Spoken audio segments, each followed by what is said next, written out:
po jako akawuwo eyokulaba nti ova mu muggalo toddayo gye wali yeetaaga kutunuulira ebirina okukolebwa. Bwe yali addiriza ku muggalo omukulembeze w'eggwanga Yoweri Kaguta Museveni ebimu ku byasimbako essira mwe mwali ekyokulabanga buli munnansi agemebwa ekirwadde COVID-19 nga kino kyakutwaliramu n'abayizi okuva ku myaka 12 okutuuka 18. Covidex and Dr. Alisala Mwaka from Guru University.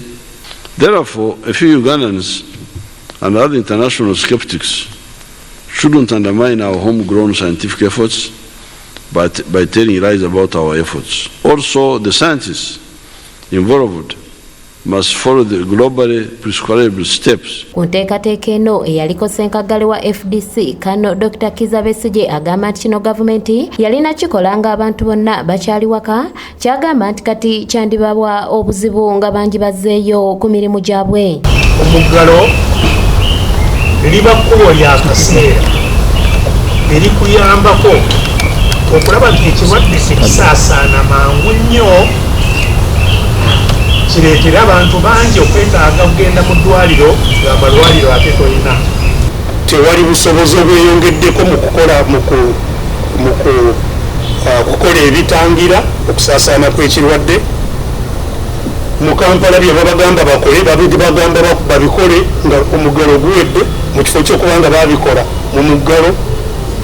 Kati babagamba mulabe nti muteekawo kino tetujja kubaggulawo ate nga kino ekyo kitegeeza omuggalo gw'ogukyagenda mu maaso. Besigye agamba nti ekyennyamiza ebyobulamu mu ggwanga lyattu biri matiga kubanga ne ssente ziteekebwa mu byobulamu nazo ntono ddala ng'abasawo nabo basasulwa kitono, kyagamba nti kyandireetera obulwadde okweyongera okwekiriisiza kuno.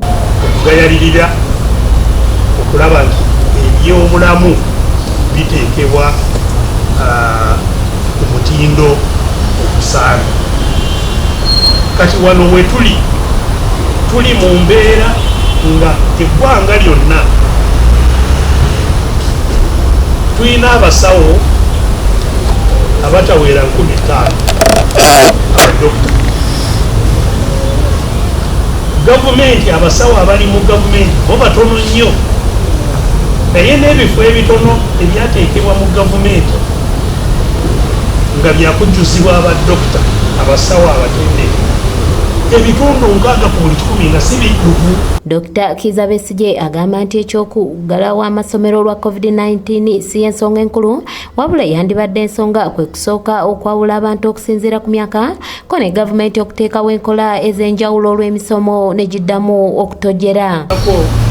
Nti ekyetaagisa wano okulaba nti abaana baffe batayo mu masomero bangi kyekino wammanga. Okusooka twawule abo abantu abalina emyaka 60 genda waggulu tubaawule ku balala,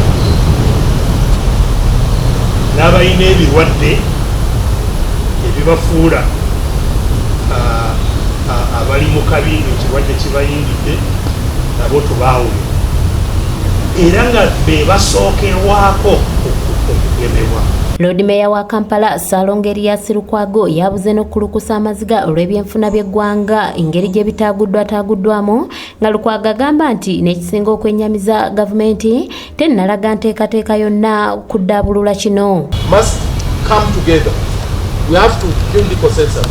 We have to have a national conversation. How we align our priorities. It's important, it's critical. And this cannot be done by the people who sit in Nakasero or Parliament. Lukwago agamba nti okuyamba ku kino kyonna y'embalirira y'obutabalika anamu obuna n'omusobyo erina okusalika olw'ebyokwejalabya byonna bijjibwemu bunnambiro wamu n'okugyawo emisolo egimu okuli okwa data n'ebirala.